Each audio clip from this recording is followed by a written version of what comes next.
তারা গোপালগঞ্জ সশস্ত্র মিছিল করতেছে, তারা শরীয়তপুরে রক্ত পাঠিয়ে মিছিল করতেছে, কোন দিয়ে কান্নাকাটি করতেছে তাদের রাস্তায় যাবো।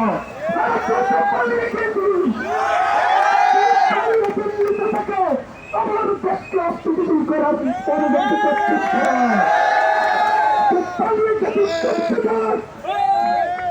থেকে আমার দেশকে আরেকবার অস্থিতিশীল করার চেষ্টা করলে একটা সঞ্চয় এই দেশে থাকতে পারবে না।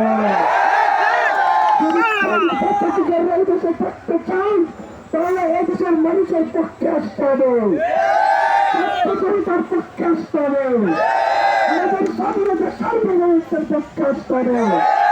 এখানে দাঁড়িয়ে দিল্লির পক্ষে লড়াই করলে চলবে না।